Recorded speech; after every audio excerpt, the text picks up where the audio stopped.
Hello everyone, পূজার রান্নাঘরে একটি পর্ব দেখার জন্য সবাইকে স্বাগত। আজকে প্রথম দিন, তাই আজকে বানাচ্ছি পায়েস ভোগ। আর দেখতেই পাচ্ছ এখানে আমি গোবিন্দভোগ চাল নিয়েছি, তার মধ্যে ঘি দিয়েছি, এদিকে কাজু কিশমিশ নিয়েছি এবং সেগুলোকে ধুয়ে নিচ্ছি ভালো করে।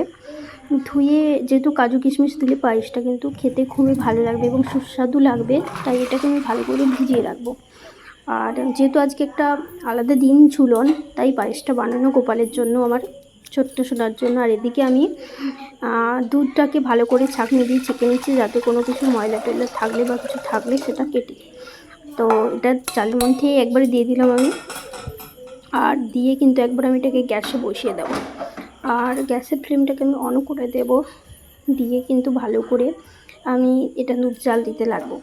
আর দুধ জাল যেহেতু দিচ্ছি, তো দেখতেই পাচ্ছ গ্যাসটা আমি তো জ্বালিয়ে দিয়েইছি।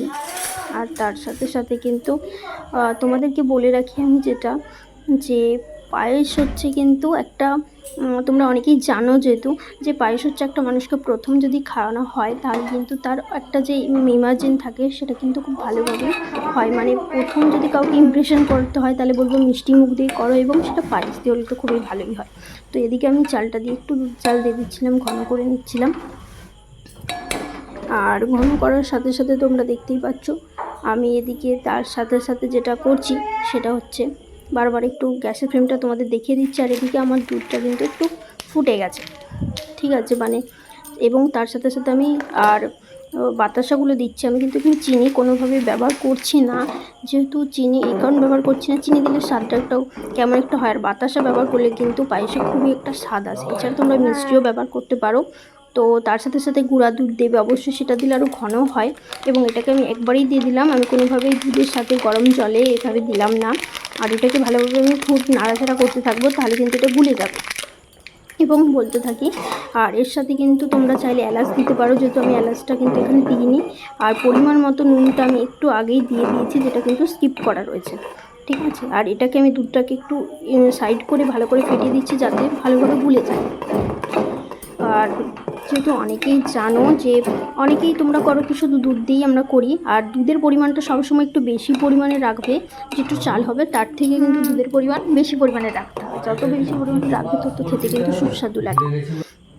আর এদিকে আমি অবশ্যই তার সাথে সাথে যেটা দিচ্ছি, কাজু কিশমিশটা দিয়ে দিলাম, যেটা আমি ভিজিয়ে রেখেছিলাম অনেকক্ষণ আগেই। তো এটাকে ভালো করে দিলাম এবং তোমরা দেখতেই পাচ্ছ ভালো করে ফুটে গেছে। আর এর সাথে এবার এটাকে আমি একটু নাড়িয়ে নেব। নাড়ানো হয়ে গেছে, এবার নাড়ানো হয়ে গেলে দেখতে পাচ্ছ চালটা কিন্তু একটু সিদ্ধ হয়ে গেছে। আর হ্যাঁ, আরেকটা কথা, চালটা যখন সিদ্ধ হবে তারপরে কিন্তু তোমরা বাতাসা বা মিষ্টিটা দিও, তাহলে কিন্তু চালটা সিদ্ধ হবে, না হলে তার আগে দিলে কিন্তু চালটা সিদ্ধ হবে না। তো ভালো করে আমি এটাকে দেওয়ার পর একটু ঘেঁটে নিচ্ছি, এবং ঘাঁটা হয়ে গেলেই কিন্তু ভালো করে দেখতে পাচ্ছ ফুটে গেছে। আর ফুটে যাওয়ার পরেই আমি যেটা দিচ্ছি ভালো করে, সেটা হচ্ছে কাজু কিশমিশটাকে একটু দেখে নিচ্ছি, এবং অল্প পরিমাণে তোমরা চাইলে এলাচের তবে গুঁড়ো অ্যাড করতেই পারো, বাট আমি এখানে কিন্তু এলাচের গুঁড়োও অ্যাড করিনি। এবং আমি দেখো চালটা খুব ভালো পরিমাণে কিন্তু গলে গেছে। আচ্ছা, এবারে আমি ভালো করে ঘেঁটে নিলাম, এবং আমাদের পায়েস পুরোটাই অনেকটাই কিন্তু রেডির পথে। আর তার সাথে সাথে একদম ফুটেও গেছে এটা।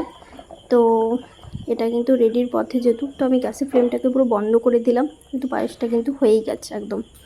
আর বেশি করব না, কারণ একটু ঘনটা থাকতে হবে। তো একটু ঘন রেখে আমি যেটা করব সেটা হচ্ছে, এর মধ্যে একটু কাজু কিশমিশ আমি উপর থেকে আবার অল্প পরিমাণে ছড়িয়ে দিলাম, যাতে আরও টেস্টটা ভালো হয়েছে, এবং পরিবেশন করে দিলাম। তো আজকে কেমন লাগলো আমাদের প্রথম পর্ব, সেটা অবশ্যই লাইক শেয়ার কমেন্ট করতে ভুলবে না, এবং অবশ্যই ভালো লাগলে শেয়ার তো করবেই। আর এই হলো আমার গোপালের ভোগ। Thank you.